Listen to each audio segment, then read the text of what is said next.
From nowhere, from nowhere, from nowhere, from nowhere.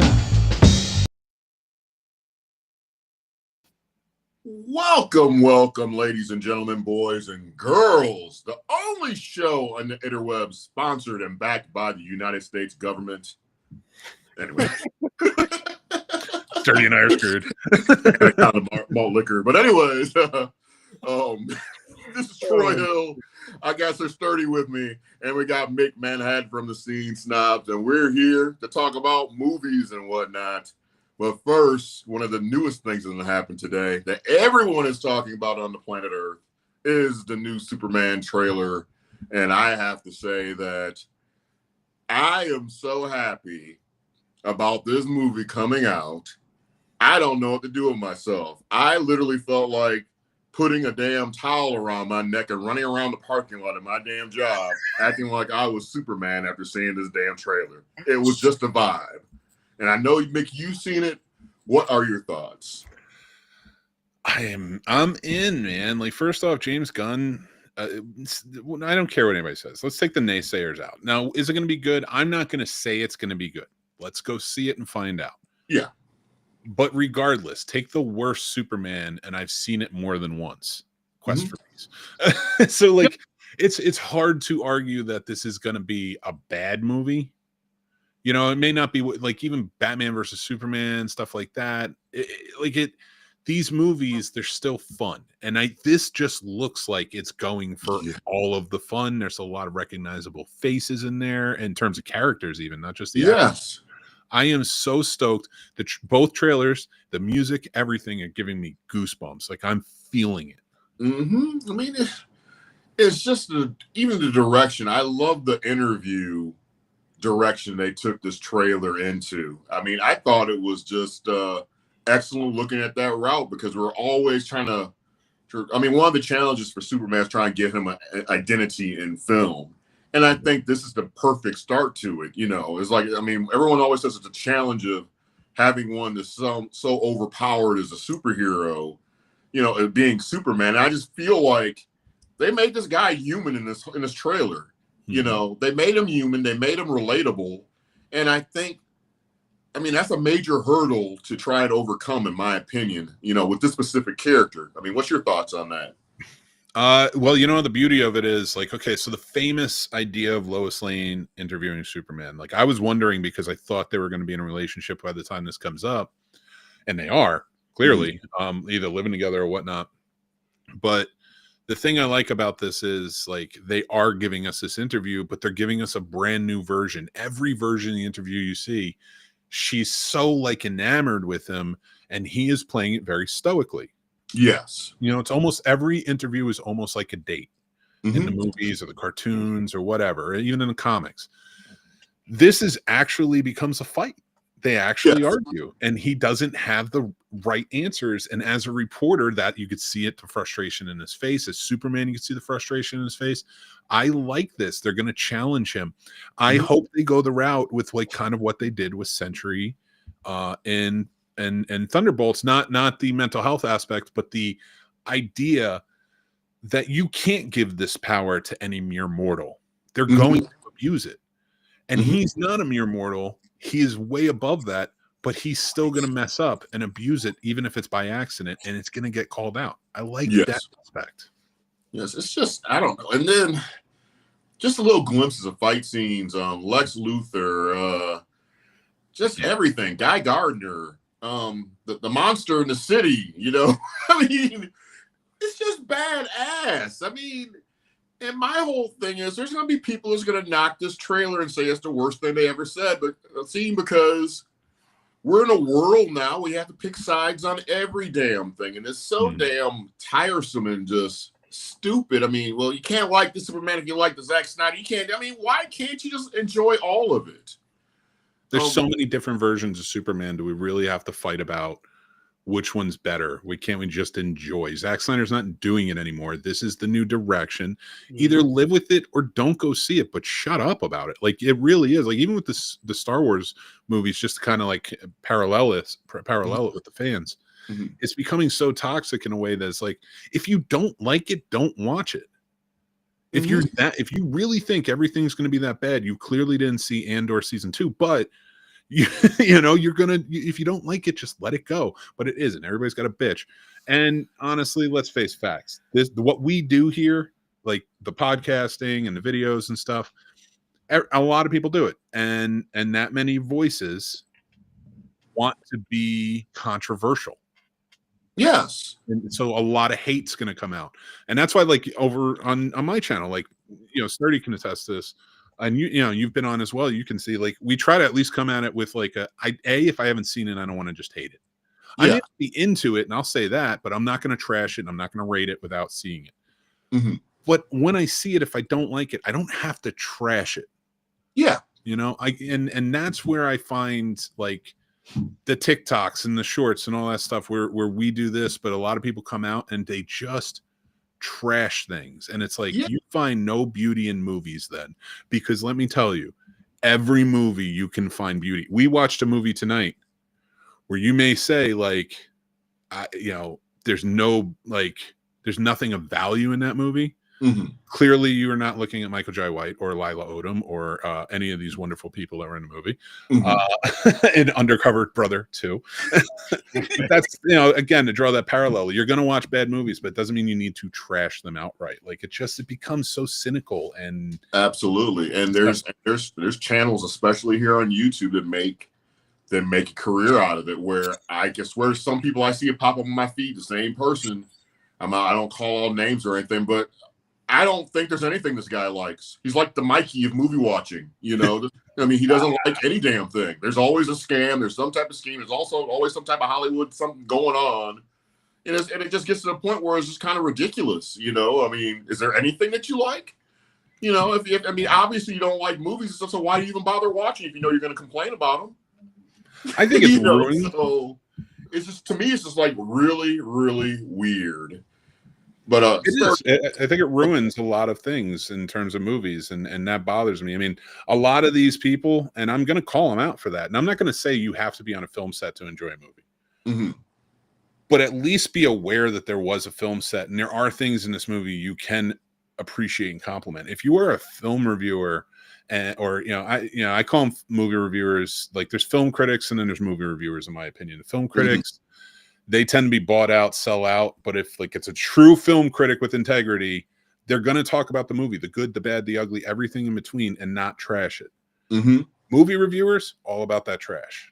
Yeah. Man, it's just, I don't know. It's just a weird environment. But anyone who's watching this show, I would love to hear your thoughts and opinions on the Superman trailer, and just cinema in general. I mean, and just, the whole concept of Superman, or even delve deeper, DC, Marvel. Can't you just enjoy both, or do you have to choose a side? Because it seems like there's a side like in everything. I mean, it's like, even like in a horror genre, like Search Dirty, there's people that Freddy Krueger, blah blah, this, that, or Michael Myers. I can't. I mean, it's all just. It's, as far as the horror goes, though, I get it to the extent of, I mean, like, when they talk about the verses, like, I always say Jason can fuck everybody up, so to speak. But those type of back and forths are fun. But when it's to the points where it's just, I guess, too much ignorance, because I can be ignorant at times, but all in fun for the most part. Oh yeah. But I mean, I do get what you guys are saying. I do agree with what you guys are saying, to the extent of, like, if you're gonna just talk about a movie just to trash it, that's kind of pointless. But I mean, and I'm only saying this because of Blood Lake, but at the same time, like, we did have a conversation about that film. Yeah. It was just, there's just some movies that are that bad, that are really bad like that, but it's not like, I found good things about that movie that I liked. I didn't. You know what? No, you like the car. Yes, I did. I was gonna say, you know what? I did pull a positive out of that. I loved the Firebird in it. I love the third gen Firebird in it. My only thing for, like, a movie like that is I appreciate that it got made. I appreciate that these kids. There's a lot of work that's involved in it and stuff. Yeah. So I mean, I give props and respect to anybody. I mean, that's something I'll probably never be able to say and stuff in my lifetime. That, I completed a movie. You never know. But no, like, it, and I do feel like movies like that are important in the whole film thing. I mean, at the very least, if you're trying and it just comes out bad, keep trying. Mhm. But it's important to kind of just, as for me, as someone that reviews films and someone that just enjoys films just in general, it's cool to see that spectrum of, for me, Blood Lake is the worst movie I've ever seen in my life. So it's cool to see that spectrum of that, and then seeing those movies that you're just like, oh my goodness, this is like up on the shelf. This is a masterpiece. This is something you need to watch once every year or once every X month or however often. You know what I mean?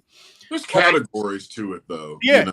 but it's cool. It's cool to kind of see that, because it's boring when you're in conversations with people that say they've seen the worst movie. This is the worst movie they've ever seen. But I'm like, all of you've ever watched is Hollywood. You don't even go past whatever doesn't come across theaters. So I mean, I understand that because you're not as deep of a movie fan, I'll say. So I don't want to crash it like that. But at the same time, I'm like, have you ever seen? I'll just throw out Blood Lake because that's just the one for me. It's just easy. I'm like, yo, put this movie on and finish it. And now tell me that, you know, blah blah blah is the worst movie you've ever seen in your life. Well, this is blah blah blah. Yes, I know it's an independent movie, but it's still a movie, because there's some independent movies. There's actually not just some. There's a ton of independent movies that are better than this Hollywood stuff that we've. There's a lot of them.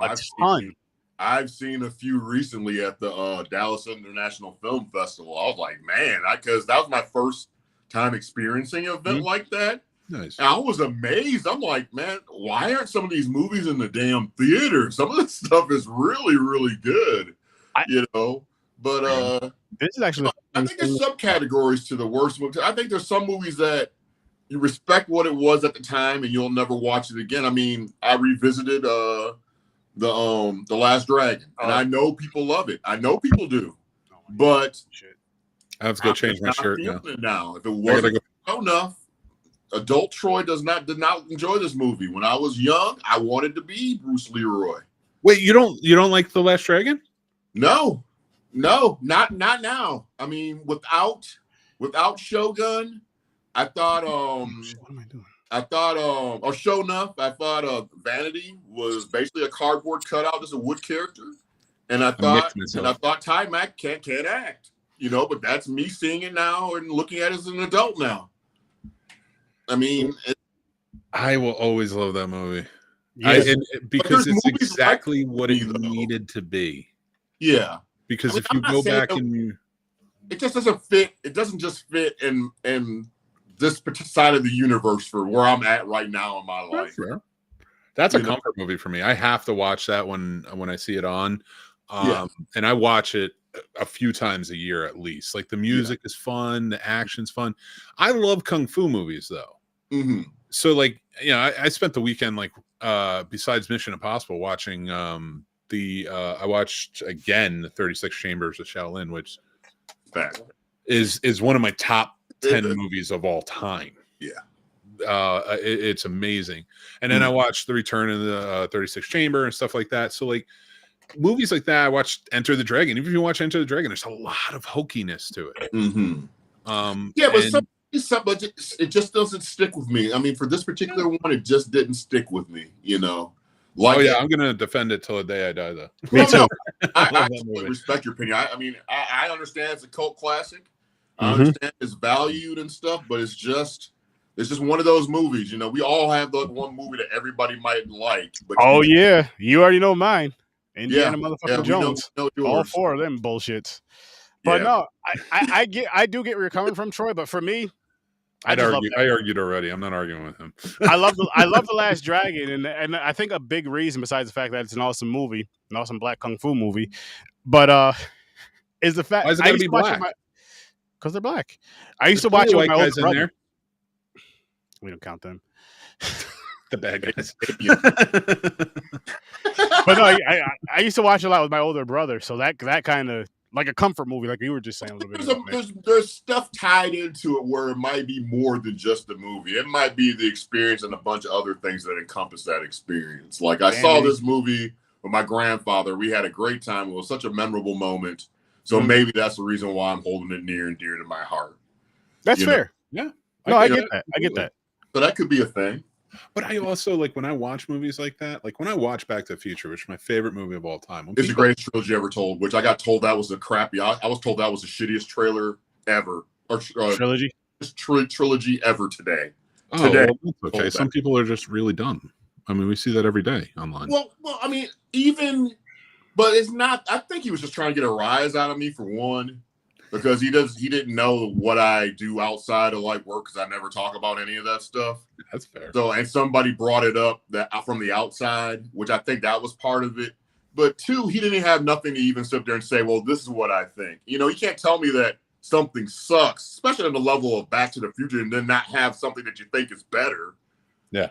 Have you even seen it? That would have been my question. Have you seen the trilogy, or are you just talking shit? I think see, that's what bugs me about a lot of people and that's why I call them movie reviewers, because they step into it and it's at every level where it's like, we can all have opinions. Don't get me wrong. Yeah. But it's become this thing where it's like extreme one way or extreme the other. It's like Back to the Future is the worst trilogy of all time.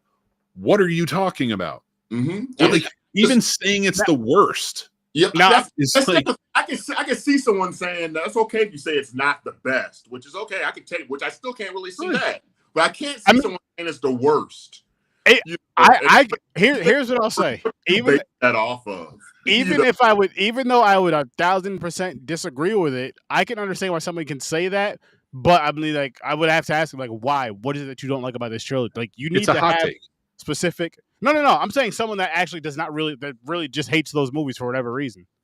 It's a hot take. I think it's hot takes now. I think everybody has to be at the extreme of one level or not. They can't. There is no true like dissection of the films we watch now, which doesn't have to be professionals dissecting it. And you don't have to dissect. Don't get me wrong. I know what you mean. Though. Most people watch it. Like, my wife is not a cinephile, so when she watches stuff, she likes it or she doesn't like it. That's it. Doesn't really get into it. We don't really talk about it too much. And there's a lot of people like that. And I don't put that down. But it's becoming this thing where it's like, it's almost like you're waiting to see the rise out of the person you're talking to. So they say one extreme to the next. And it's like, but I don't want to talk to you anymore. There's no value to this conversation. Like right now, we're having an actual valuable conversation where we're going back and forth about certain things in the nitty-gritty. There's a lot of people out there who have shows like this, and I'm going to call them out, who are just one extreme to the next, so that way they can piss off a group, or they can do this, or they can do that, or get or have clips for something. And it's like, you're worthless, in my opinion. Yeah, no, I 100% agree. If you're just going to make, I think he found out kind of like what I kind of do on the side of things, and he felt like he needed to challenge me in some type of way or say something provocative to try and get my opinion on it. And I just wasn't going to engage with it at all, because when you say something like that, again, but I'll say, I'm not even saying for people that are being trolls out there I don't like. I'm not a big fan of Lord of the Rings, but I understand why people like it. I understand why people like it. I just leave it at that. It's like a Trekkie. It's between a Trekkie and a Star Wars person. I've never been like one or the other. I understand why one would like one. I will understand one will like the other. I understand why someone would like both, because they're rational. It's okay to like things that are, don't like that, But some people, like Mick said, they want to either be on one extreme or the other, and there's no type of common ground. It's also too where, I mean, I want these too, but not for the reasons of this. Like the clip, people want the quick clips, the clips, like the shorts and all that shit. Yes, we all want those too, but I want it from a good conversation, just something that was just in the moment, kind of, not just, Undercover Brother 2 sucks and that's it, and don't give a reason why. Don't dive into why you didn't like the story or why you don't think the story fit or made this, that, and the third. It's like, okay, you said the movie sucks, but you're not saying why. Yeah. Now, if you're doing it to draw people in, and then they come watch your long form content, and then you're just like, that's just a part of what you said. Like, yo, this movie fucking sucks, blah blah blah blah blah. But you have conversation after. I understand that, but you're seeing a lot of what you guys are saying, but it's just the short of, and there's no conversation. It's just, this movie sucks, or this blah blah blah blah, this sucks, and it's stupid and it's corny, and I just didn't like it. It's not my style. But I'm like, well, what the fuck is your style? Like, you're just saying a bunch of shit, but you're just saying a bunch of words, but you're not saying anything. Like I said, I feel, and maybe I'm wrong, I just feel that if you actually watched movies for a big chunk of your life, and I don't see how, if you're talking in terms of trilogies, I don't see how Back to the Future couldn't be in anybody's top 3 or top 5. I mean, you can't. I don't think you could go back. I mean, I would have it hard pressed to go past 3. I mean, I'm sure other people might be able to get it in their 5, probably, but I don't see how you could go much further back than that. You know what it is too, though, Troy and Mick, with stuff like that, is I feel people it's like the best versus my favorite. You know what I mean? Mm-hmm. So it's more so like, because this movie is not my favorite, it can't be the best. Yeah, And there's no nuance to anything anymore. Like for me, I'll say this right now: Friday the 13th is my favorite franchise of any genre. Mm-hmm. And that's nowhere near the best movies I've seen in my life. Not even fucking close. Mm-hmm. But it's your favorite. It brings something out in you, which is what it's supposed to do. It's my favorite franchise of all time. All time. And like with me, I respect the franchise, but I prefer Halloween when I'm talking in terms of Halloween or horror movies. But that's my deal. So all right, but which Halloween timeline is your favorite? Ooh, Jesus, dude. But I agree. I have a soft spot in my heart for like basically every Halloween movie that's ever come out, and it's just like I don't really look at it in terms of I don't respect it because I've seen Halloween Ends so many times. What's that? I've seen Halloween Ends. I can't respect that after I've seen Halloween Ends. Every other one, fine. Every other one, fine. Halloween Ends would have been the perfect start for a beginning of a new trilogy.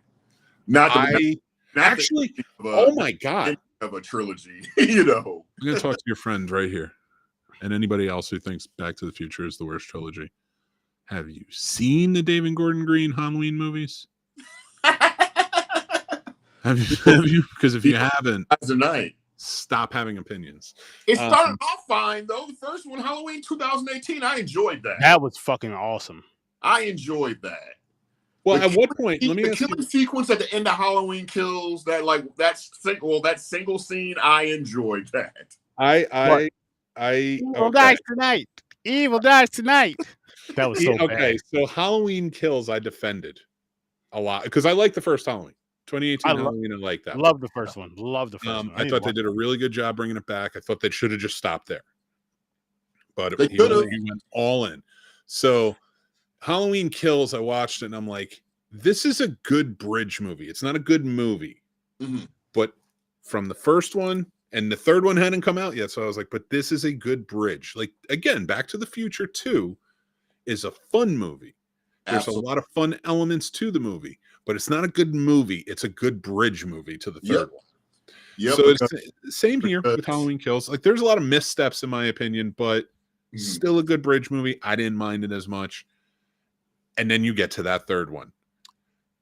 And you're like, what that's it takes Halloween Kills and now makes it a bad bridge movie. Because it's no longer a bridge movie. And it's forgettable because I can't even remember what was the name of the main character. The guy that was who was that guy? I can't remember that. Corey Cunningham was the name of the character in the movie. I hate Corey Cunningham. I don't hate the actor. But if that was the beginning, if they wanted to bring back, they wanted to like say, okay, we're going to reboot this trilogy and we're going to get rid of the Michael Myers. We're going to do a transition, something that would have been a good start for a first movie in a trilogy, though, don't you think? Here's what they should have done. If that's what you're gonna do, where Michael Myers not gonna exist, and this is gonna be the new shape, so to speak, that would be the perfect start almost. You know, whereas like James Gunn, I talked about James Gunn earlier, and like why with Superman I'm optimistic is because he's never let me down. Even like the movies of his that I don't love, I'm like, there's still a lot of nuance and there's still a lot of like brilliance to it because he is a brilliant guy. I'm not gonna take anything away from James. Nice guy too, and I want to point that out because he is a really nice guy. So when it comes to Superman, I'm like, yeah, I'm in. Like, I'm gonna go see that because I have a lot of faith in what James Gunn can do. I have like if that movie Halloween Ends came out as the first in that trilogy, I'd give it a try. But now if I go into some alternate reality where they don't have Halloween or Halloween Kills and then they only have Halloween Ends and they built some trilogy, I have no faith in it because David Gordon Green is not the same as James Gunn. Comedy. Righteous Gemstones, amazing. Yeah, it is some good stuff. You know, but this Great talk, gentlemen. It's like sometimes I don't even feel like when it's us three. I feel like sometimes we don't even need. We just need to just turn the camera on and just. I watched that fucking movie. We're talking about it. I see what Troy's talking about, though. But no, I mean it's a good way to get the show going. Then you just review the movies at the end. And multiverse. We're talking about something else now. Anyway. Yeah, how Undercover Brother can exist, and then somehow Undercover Brother 2. I don't know. Okay, let's just talk about Undercover Brother first. I feel like we should not. One, clearly the superior of the two. I feel like we should. He's right. I feel like we should knock out number 2 first because we're not going to talk about 2 very long. I mean, let's go backwards. It was bad. Like it, and I was with Mick. When we last had this conversation about how you could watch anything Michael Jai White's in. I know he wasn't in the majority of this movie, but this wasn't.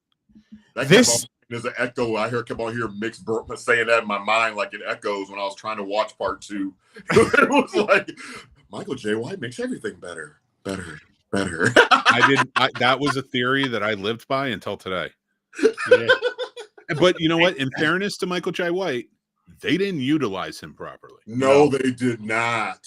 I feel like I swear to you, I said this. I don't know if I said it to you both in the group chat or if I just said it to one. Either way, I feel like with this movie, they just wrote a script and we're just like, let's just get the popular black people of this time now and have them do this film and just throw them some cash. Script doesn't fit, like, because the script that Michael Jai White was going by, it didn't fit like him as an actor. It didn't fit anybody in this film as an actor at all. At all. And there wasn't like a bunch of bad actors in this. There were decent actors in this, but it was just overall all the way across the board did not work for me. And it's like, I'm not gonna, I mean, I think I told Sir Sturdy last week, I'm like, man, I tried watching Undercover Brother 2. I think I told him a week ago, I tried. I had to go through, listen, I've still seen worse. I just had to do it. I had to do it. I'm like, I started it. I had to do it. But my perspective is a little bit different. It's not really because the movie, yeah, it is bad, but I still kind of have I'm still kind of pissed off there's no Black Dynamite 2. And I'm just sitting there thinking, if you're going to go to the point where you're putting a damn afro wig on Michael Jai White, you can at least be Black Dynamite one more again. You know? Yeah.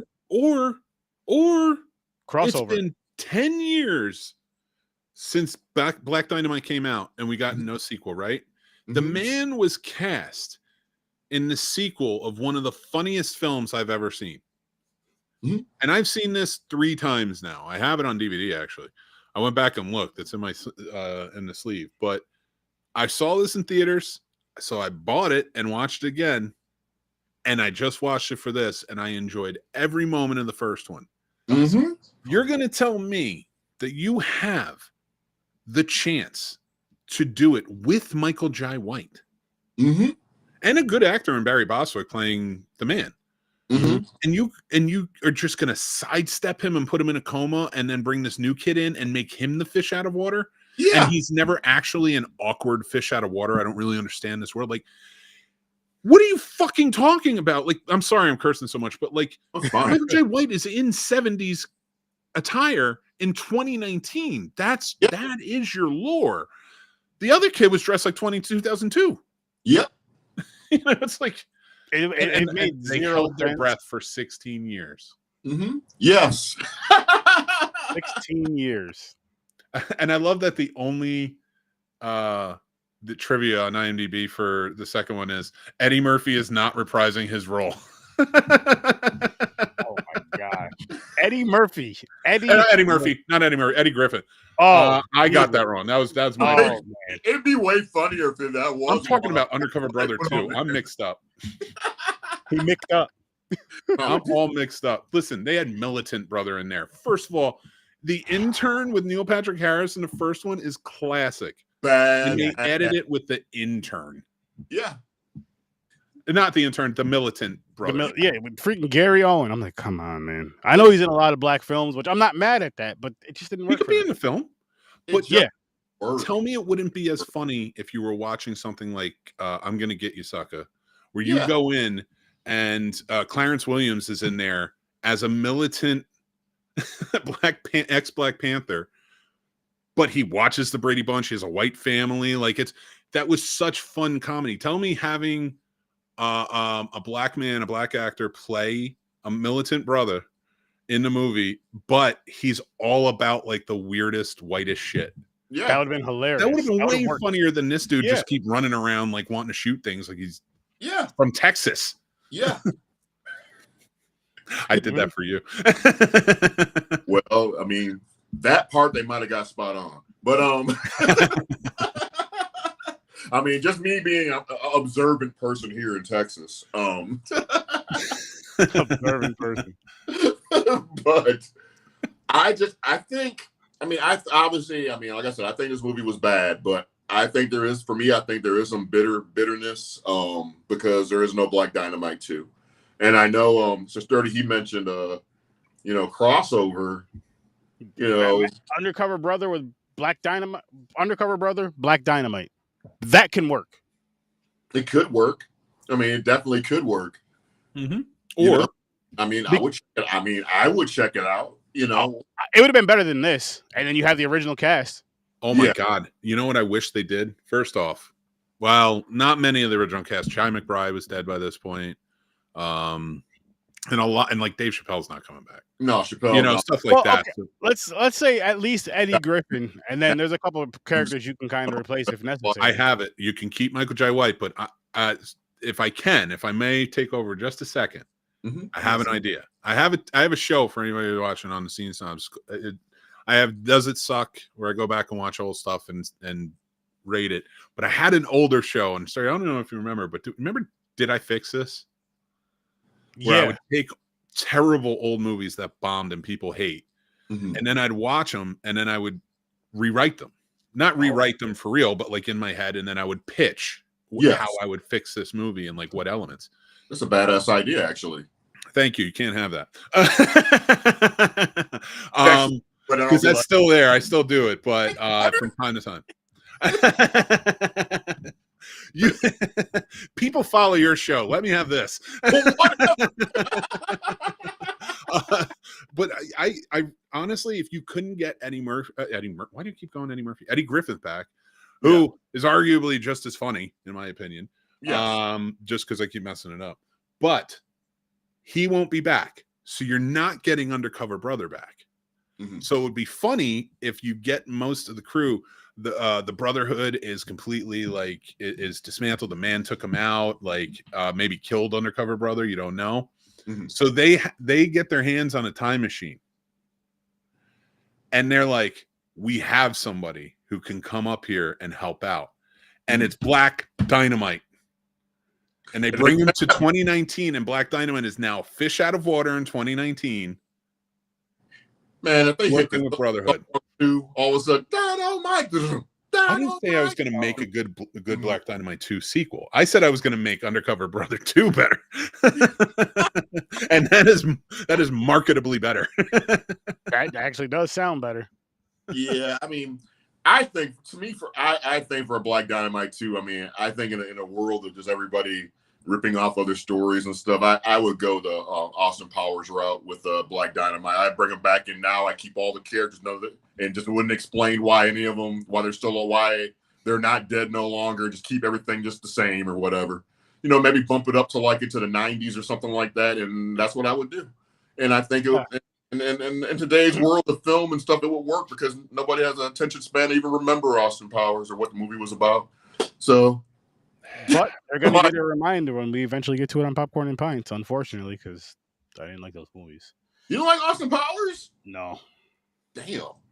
I haven't seen them in years. Maybe I'll feel different because we did just finish Bond. Well, I don't know when we're going to watch them, but we did just finish Bond, so I still have that in the back of my mind. But to me, it was just a Bond.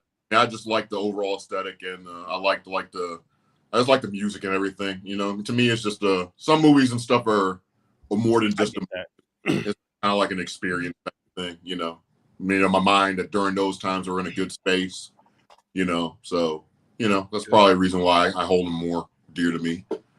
But let's talk about the original finally Undercover Brother.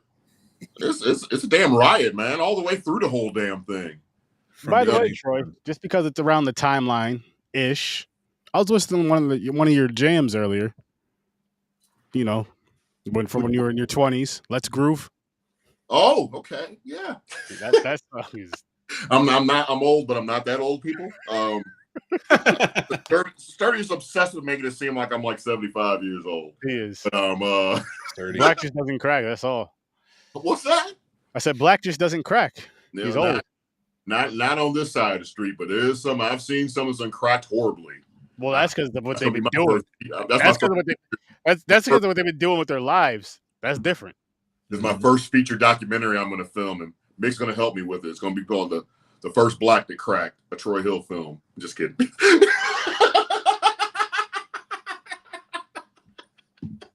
that's what it's going to be called. The Black That Cracked, the Troy Hill film. And everybody's just like, "What is this movie about?" And you see Troy on Capitol Hill, like whistle blowing or something. The Million Man cracked a march or whatever. It's crazy.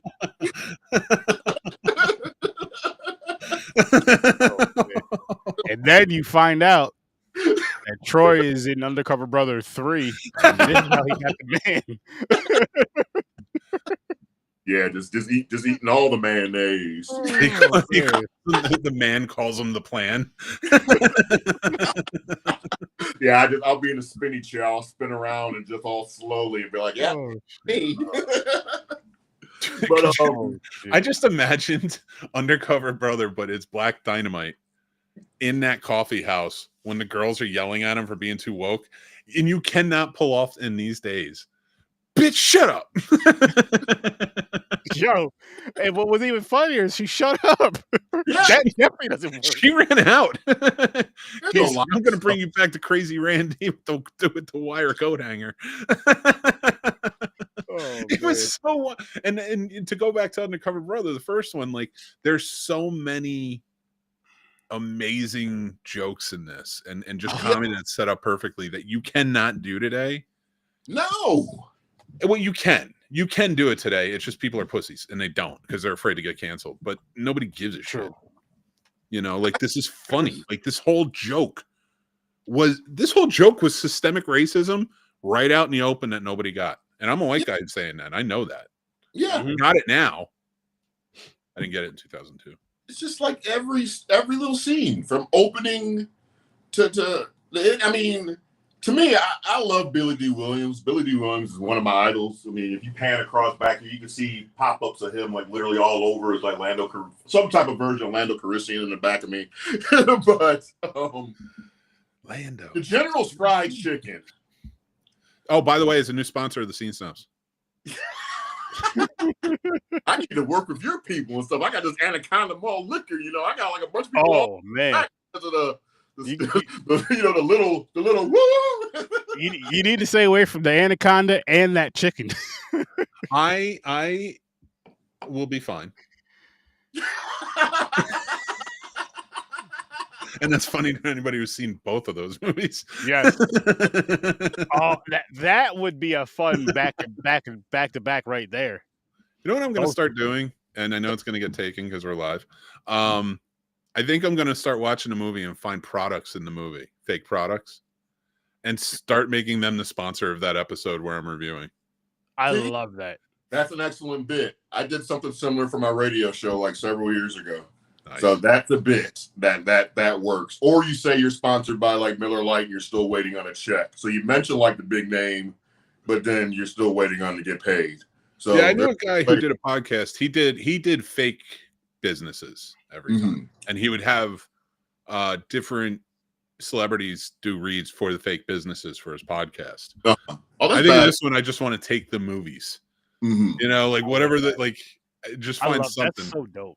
That's or that, or I would also do business places like out of business talk about giving you like a Woolworths gift card or a Woolworths Montgomery Ward. Yo, yeah. If your wife's out there shopping and stuff, you know, out there at the Woolworths, you can sit back at the damn diner and go get yourself a soda, you know, with this damn Woolworths gift card. Maybe go get some designer imposter cologne. You know, it'd be some bullshit though if you did this, and then somebody lives like in that cut. If there was one store left, someone was like, "I'm going there right now." Oh. But I mean, I I think, in retrospect, I think Black Dynamite and Undercover Brother would have been the better back-to-back watch, because you could watch either one of those order and still have a. And then just like the combination, like combining them together would be fun and funny as well. And just, oh my goodness.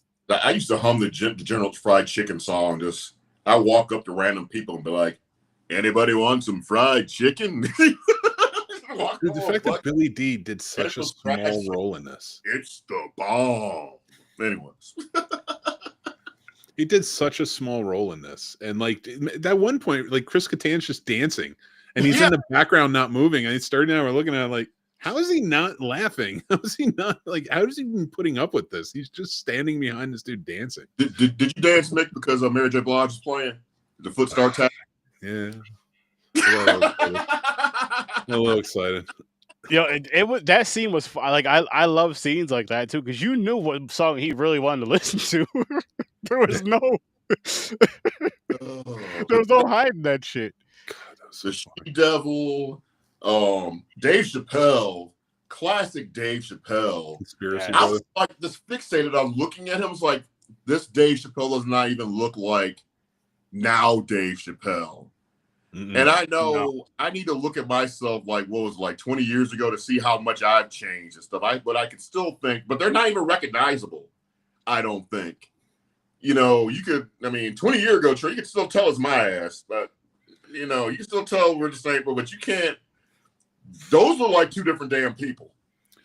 Dude, when he's off camera in this movie and all you hear is, shit myself. Yo, they got shot. Help! Somebody shot me.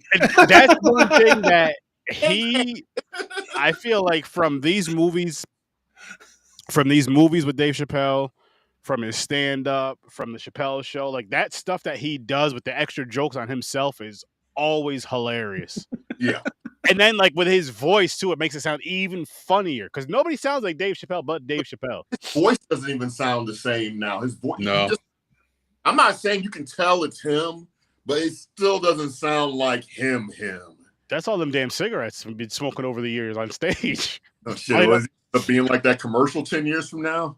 We were inseparable. I shit myself. If he is, I hope he's still doing stand-up. I mean, as much as I love his shows now, they're not the same stand-up they used to be. This is more like one-man shows, sort of like they're almost like TED Talks in a lot of ways, which are great with a lot of fun comedy to it. Mm-hmm. But it is like almost like I'm going when I watch him, I feel like I'm watching now sort of like a speaker as a comedian, you know, like and listen, that doesn't bother me because he's still funny as hell and he's telling great stories. I love good storytelling. Mm-hmm. You know what he's doing though with it? I mean, it's a sense of because a lot of people don't want to hear, just for a better lack of term, important information because it's boring. So if you put it in humor, then it's like, because then you also pay attention to it more. Like someone like me, I'll pay attention to it more. It's like, oh, I think it's a natural progression.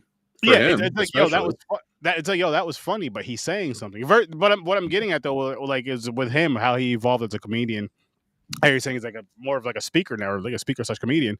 But it's like there's a lot of people that just want they think of Dave from Undercover Brother, from the Chappelle Show, from Killing Me Softly, from those. I think I'm Rick James. It's like this other stuff. We still have that. You can still like I can still go back and watch any of that stuff and laugh. We just did with this, and then with this again, it's like watch it. You get the laughter, but you're also getting educated, which I think is super important. Putting the medicine in the candy. Yeah, I mean, to me, it's more. I mean, I think Dave Chappelle all the way across the board is a watchable experience. I mean, I'm a big fan of Cat Williams, but I think that his comedy. His stand-up now compared to back in the day, it doesn't seem like complete. It doesn't seem like it's well complete and flushed out like it used to be. It used to be like boom, boom, boom, boom, boom. Now I'm on the road. My foot's on my foot. I'm kind of cozy. Let me slam the gas for a minute. Let me take off a little bit. Let me slam the gas. It's not. When I listen to Cap now, it's not complete all the way. I mean, I think he's a great comedian, you know. But it's just something about him that's not the same. Some people don't like Chris Rock. For me, Rock's an excellent comedian. Actually, I'll say with Chris Rock and Cat Williams, I like them better in movies and shows than I do stand up. personally. See, I'm the complete opposite. I don't, outside of the Friday role with Cat Williams and actually Head of State, I actually enjoyed Chris Rock in Head of State, which Head of State is not probably a popular movie by any stretch of the imagination. I like Head of State when he picks Bernie Mac as Yes. VP candidate. Oh my God, he runs up and he slaps the reporter. I gotta watch that again. But it's not going to be anybody, but you can go search it on YouTube right now. You ain't going to see no thumbnail with the poster with a guy sitting in a corner like, you ain't going to see that until maybe next week. You'll see my ass. Anyways, watch that and what was it, Down to Earth, where which is a good remake of a couple of different movies. Yeah, because that was like an old 70s movie, right? Well, it actually was an old 30s or 40s movie. I forget. It was called Heaven Can Wait. Yeah, and then they remade it with what's his name? He played Bugsy. He was Warren Beatty. They remade it with him, and now is a really good version too, where he plays a Los Angeles Rams football quarterback. So, Sturdy, if you've never seen it, it's a movie about a guy who prematurely he wasn't supposed to die, but he was about to be in an accident. So, like, the angel plucked him early and brought him up. When they find out he wasn't supposed to die, now they have to go find a new body for him. Oh, and in the Chris Rock version, he's a black comedian who gets put in basically an old rich white man's body. I feel like I've seen that. And he still wants to perform at the Apollo. He still he's fallen in love. I think it's Regina King in the movie. I have to look again. I'm not sure. Who was it? Was it Don Rickles? It was some old white dude. I don't think he was like a well-known actor. Okay. I have a request, Troy.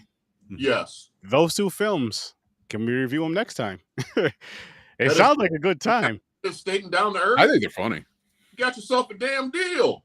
Ding, ding, ding, ding, ding. See, it's Down to Earth, I know I've seen Head of State. Down to Earth, I feel like I may have seen because that sounds really, really, really familiar. But Head of State to me is enjoyable, and like I said, it's some movies that you enjoy is just a vibe for whatever reason, or whatever mind state, or whatever place you might be in that particular time in your life. I mean, and that I think that's a whole other conversation. I did have a thought about speaking of Superman earlier. I was thinking about Superman, and I just thought about thinking about how it's funny that all of a sudden Clark Kent all he needs to do is take off his glasses and slightly brush his hair a little bit differently, and everyone doesn't realize that it's Clark Kent. He's in fact Superman. And I was sitting there thinking, like, is this kind of like a metaphor to how real life is, where we're so consumed with our own lives and stuff, and we're so up our ass about so much shit that we don't even pay attention to the complete obvious is right in front of our face. Yeah, I have a 6-pack. Well, I do too. Exactly. Yeah. I'm working on mine, guys. I'm getting You couldn't even lie.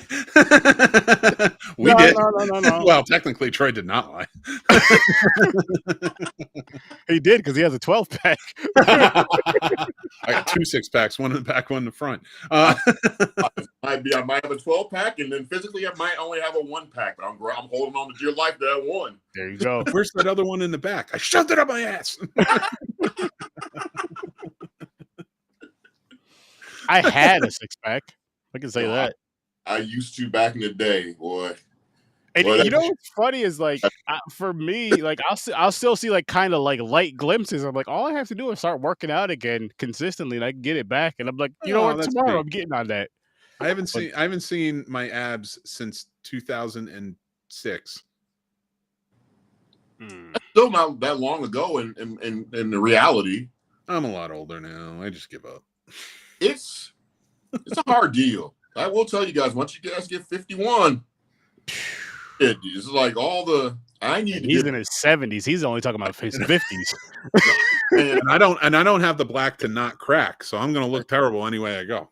I should be lifting weights right now while we're doing this damn show. That's how far behind I am right now. I need to get my ass back in gear because just get the shake weight, Troy. Flexibility's not what shake weight and just have it in the corner. Like I had a shake weight. I don't know where it is. I don't think I have it anymore. My That'd wife be wild. That's what we're all sponsored by, is the shake weight. Let's get shake weight. I got a shake weight like 20 years ago. You guys ever I see shit that? you not. I got to tell you the story. You're gonna love it. Oh, man. And I thought I bought in. I was like, maybe this will help. Like, and I was working out back then, so like it wasn't like I was like, maybe this will help because like I figured it would help maybe tone my wrists or my and my forearms and such. All right, so, I was like, do I want to tell the rest of the story? Yeah, I had I'll it sit there laying and on the floor, right, and Uh-huh. next to it was my sweat towel, Uh-oh. and my brother took a picture of it, and for years would send it and be like, "This is my brother's room.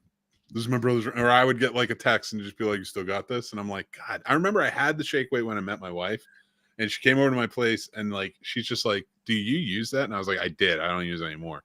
And she's like, "You need to get rid of that. That's just weird." And I think it's gone. I wish you still had it because return like that unwanted bread maker that everybody gets for a wedding gift. I had that big old shake weight for a big guy like me, where you had to put two hands on it and really get it, like just like really get it going. It's really getting it going. No, you have to do it towards you because really get your chest. I'm gonna go away. Yeah, that's why I was like off to the side with the shake. No. Like then you get two, and then you have to stand there like this, like you're at the glory holes or something. If I'm going dirty, I'm going all the way. What rundown gas stop is this anyway? Rundown gas stop is this? Listen, you can't shove a shake weight up your ass. That old bendy bar thing they used to have back in the 80s, that you could. The bendy bar. See, the bendy bar makes sense. I could see that kind of doing something. I have one of those, but it's like a hook. It's got two bars, and like you kind of like press it. It's pretty good. It helps the chest. There's somebody probably right now and stuff, probably like, you want to make a bet? Anyways, well, they want to shove that up their ass to prove them wrong. And not that little white dainty one. You got to get the big gray one. Really send it home. Just drive it right on in. Let that doctor be searching for it. Wow. It comes with a Barry White mixtape and stuff. Dim the light. No, it wouldn't be that. It'd be you and him. It'd be you two reading to people. As this is going on, or not. It would be more of like a voiceover. What's happening? Listen, if I shove a shake weight up my ass and go to Canada, do I have to declare it? Yeah. You do. I'm going for free healthcare. Why? I got a shake weight up my ass. Wait, why'd you do that? I wanted to see if this free healthcare thing was true. I want to see if they'll get the shake weight out of my ass. Man, they probably would and stuff. And just about how much they like you and stuff as well. You know, that's kind of like the thing. Right? We don't have a problem with you guys. We really like you. Get your ass back over across there. Anyway. Kick me out. Yep. They kicked me right in the ass. After that Santa Claus kick down the slide treatment from A Christmas Story. Just you got the shake weight out now. Get back over to your devices. You got a shake weight in there, eh? What's that a boot? Ooh. I love my Canadian brethren. Me too. Me too. Where can we see you here soon? What have you been up to? Because I've been in hiding. So over on Horror Research 30, I've been doing animated horror reviews. So we'll be doing that mañana at 8 o'clock Eastern time. So be sure to come over to Horror Research 30 at 8 o'clock Eastern time tomorrow. Okay. For some animated horror reviews. And I'm not gonna say definitely, but maybe when I'm done podding, I might throw on some Phasmophobia, go a couple rounds on some Phasmophobia. Maybe. It all depends on how tired I am, because I do have to work Friday, but I will be on Phasmophobia this Friday night, probably around 9:30, 10 o'clock till whenever. And this Saturday night at 9 o'clock Eastern time, over on Popcorn and Pints, we're reviewing Speed and I forgot, but just show up for it. Point Break. Thank you. Point Break. Speed and Point Break. 2 Keanu Reeves movies. That's a nice watch. That's going to be a fun time. Nice watch indeed. Where can we find you, Mick? Yeah, at the Scene Snobs. So check out the Scene Snobs channel. Go over, subscribe. We have some really fun shows, movie-based. We do other stuff too. We got a lot of stuff going on in the next few days. Carolina Fear Fest is coming up. We're the media partners for them. It's a horror film festival in Raleigh, North Carolina. Man, Go get your tickets at carolinafearfest.com. Also, I'll be gaming every night up until then, pretty much. And we're gonna be doing giveaways for Carolina Fear Fest. We'll be playing Phasmophobia. Tomorrow night we have horror conversations. Join us at 7 p.m. on the channel, and I'm doing the Scene Snobs podcast. We're coming back after my surgery strong. We're gonna be talking foreign films and American films and how they compare. Talking about our top 5 foreign films, and then we're going to be reviewing movies like Final Destination, Bloodlines, Luckiest Man in America, and The Surfer. Nice. Thank you. Nice stuff. I need to get that game you guys keep talking about. I just got Grand Theft Auto 5 yesterday, and I'm gonna do that world because I want to play it before I play 6. For next year. I definitely want to get into a streaming thing with you guys. I mean, my schedule is starting to get more manageable where I can understand exactly how long it's going to take me to get from here to work and getting back and what time I definitely going to be reaching out to you guys so I can be more involved and stuff. I've kind of been a High Plains drifter, so to speak, the last month. I get it. I mean, Get it. Switching job locations and all that, that's an adjustment because I mean, for me, I mean, I'm sure all of us are. I'm a routine person. Like, as far as getting up, when I have to go to the office, you get up, you have your routine where you got to go, you know where you got to go, this, that, and the third. So it's like if you have to go to a whole new spot, not only get to a whole new spot, but then tell your brain like, yo, motherfucker, I don't go to this spot anymore. I go to this one now every day. I've been going to this spot for the last 8 years, but nah, I'm going there now. You got to remember that. It's weird for me too because it's like it's like a 40-minute drive in the morning. But on top of that, which is not bad because I listen to talk radio, I listen to some music, I do whatever. I might listen to an old show, I might listen to you guys, I might do some of that stuff just on my way to work. But I feel like just with that travel, I need to get my ass at least 20 to 25 minutes, even a half an hour to work. If I can just sit in the damn parking lot where I can just like readjust, because I feel like if I leave late and all of a sudden I get there and I got only 5 minutes until I can get to start my stuff, I'm probably going to lose my shit. It's like I feel like after the drive, I need that 20, 25 minute time to readjust myself. I mean, I get that. That makes sense to you guys? No, because just go from point A to point B, and I have to have like, I don't even want to call it reflection moments. I just need to have where I can like readjust myself. You know, sometimes it is because I mean it's obvious. I mean it's a difference between like work Troy, YouTube Troy, father Troy. It's everything. Pastor Troy. Bit of an adjustment, and supervillain Troy. That's a whole other thing I can't share. I like Pastor Troy though. He testifies.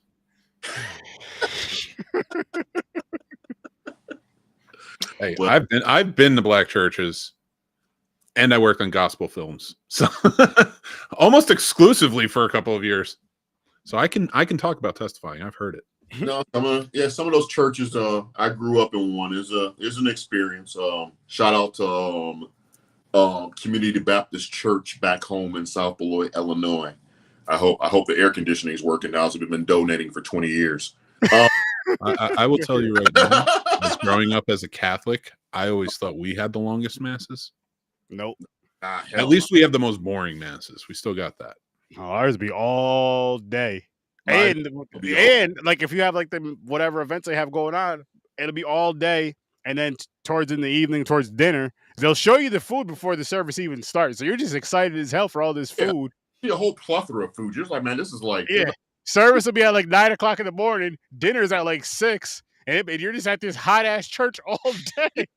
You gotta get about a roast beef and chops and shit sitting there just for 3 hours for the whole damn service, and letting you know that the night's gonna be right to cut that roast beef. Oh, the pastor's gonna bring it up every chance he gets. Yep. And we expect to see your faces. Yo, you're gonna see. Listen, if I had to sit for this whole damn service, you're gonna see me in that damn. You're gonna see me eating. So like in like when I was a kid in black church, we had our the air conditioning didn't work, which was like 95% of the time. We had like a hand fan, and the hand fan would always have a picture of Martin Luther King on it. Who did you guys have on your hand fan? Honestly, I think Jesus. It was the same. I think Jesus. It was the same. White ass Jesus. That's it. So you guys had a hand fan with white ass Jesus? Yeah, the guy who had a bit of a beard like mine and much longer hair. Yes, and way skinnier. Yes, and hair. So hair wolf, fleet of bronze. But the blue eyes are there. There you go. No, but Because we you would got to have the blue eyes if you're talking about Jesus. That white skin and that blue eyes. I don't understand. I can see it. You know, it's so for me. I've been to black churches and white churches with my mother up here, but then when I go to the Carolinas with my dad, when we go down there to visit family, I don't remember what it is, but it's the church I grew up in Cedar Creek, North Carolina, or not Cedar, yeah, and yeah, but that church has been there for fucking I don't know how many years, but I know it's hot. I know it is hot. And they got some good ass food, but yeah, them fans. That was Martin Luther King there too. I think it's just like something they just give it to all the black church. Like here, just put Martin on there. I didn't wear a suit. I just wore a shirt and tie. I the next day, the next weekend I had for my first time going. The next weekend I had to make sure I had a jacket. You got to dress up good for white Jesus. Okay. I'm kidding. I'm kidding about the white Jesus part. No. Yeah, I thought you come. But you do got to wear a suit. That's not a joke. You have to wear a suit. Really? See, my whole life in LA. Thought you could just come as you are. That's how it was told. Come as you are. Not in the community. Not in the community church. You need to come. You need to come out like you're getting ready to go down the Soul Train line down there. Nah, not me. No, I mean, I can't speak for your churches, but like in Catholic church, you don't have to. I mean, back in the day, they used to make it. Like I went to Catholic school, so we always had ties on and shit. Yeah. But, yeah. That was like forced. But like going, you just had to look more presentable than anything. Well, yeah, you don't go there with your pants hanging off your ass and a dirty pair of clothes. You go with some clean clothes and look presentable, yeah. But it's pretty much come as you are for the most part. But you didn't have to wear a suit or anything, unless it was like a big event or something. Mm-hmm. But I saw those eyes judging me with my no jacket. I was like, I'm never coming back without a jacket. I may come back without the shirt, not the jacket. Not the jacket.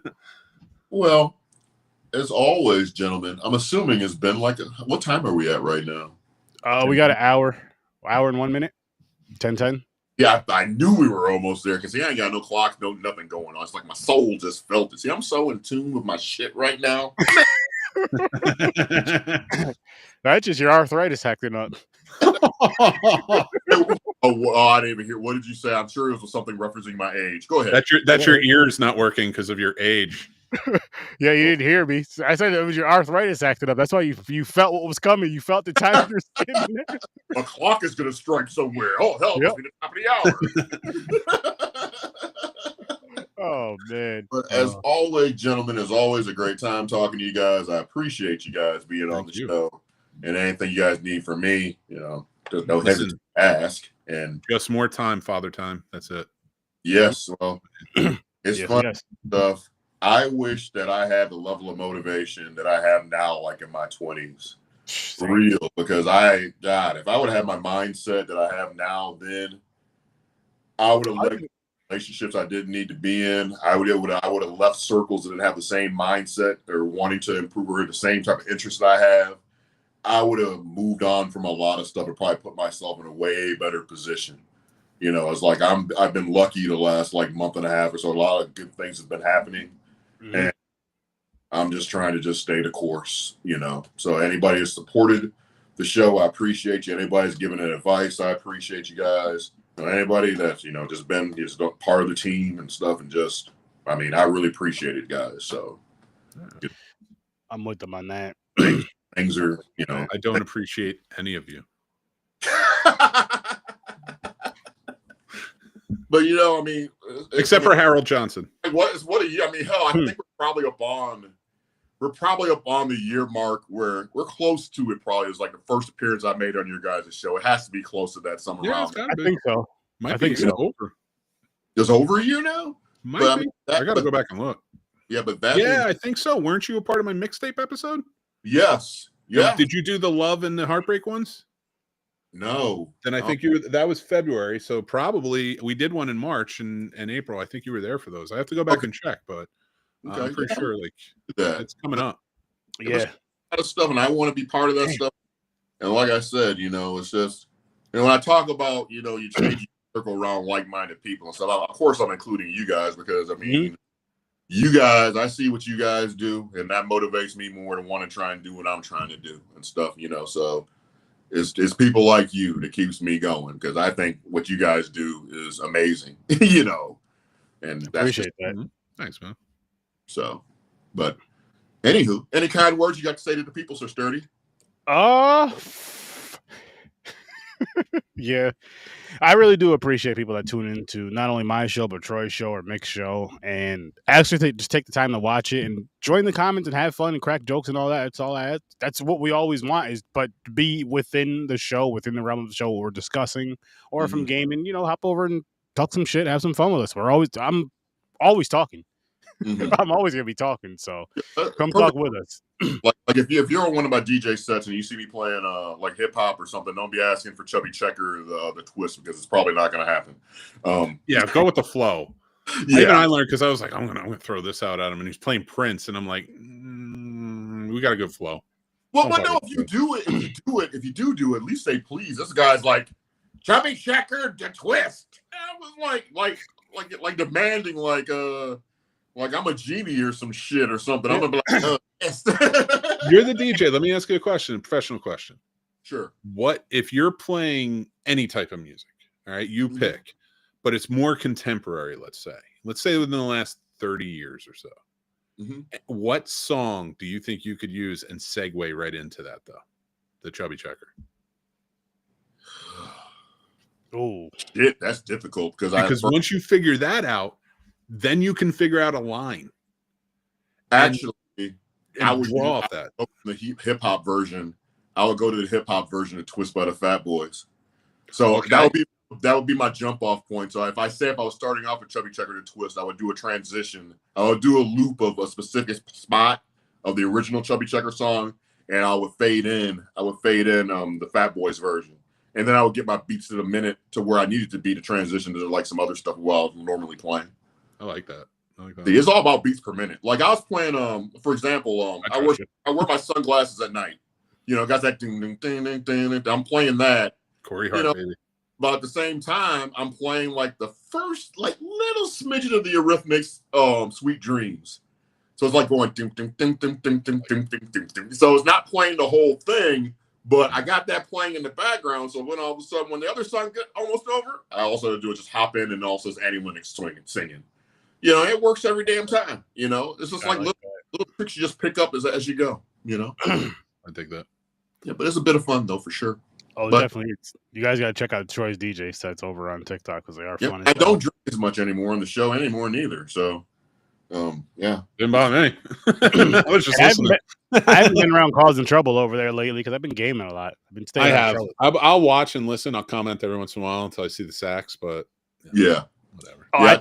I talk shit the whole time. Every time I'm over there, I'm just causing trouble with talking shit. Having this I don't want to family talk shit. I feel bad. That's gonna be my last live when I decide to whip out the Kenny G, Penny Griffin, or Kenny Griffin, or Peter Griffin. Lift the leg up. I feel like you should do it one night. You have to. Oh yeah, that'll be my last go. Just break it out. Have you ever heard of sax squatch on? I haven't played a saxophone literally for 30 damn years. It's like riding a bike, Troy. All right. This would be great, man. First of all, I'm going back to it. Sax Squatch. You should watch him on TikTok. He just goes live dressed as Sasquatch playing the saxophone. He'll just stand out in the middle of the woods playing like Kenny G on a saxophone, and it's sexy. It's just pure sexiness. Think Michael B. Jordan with his shirt off. How is this sexy? But first of all, how is that nuts? Well, I'm comparing to my build, and I'm sitting there thinking to myself, similar. Go ahead. I'm listening. Well, I mean, like,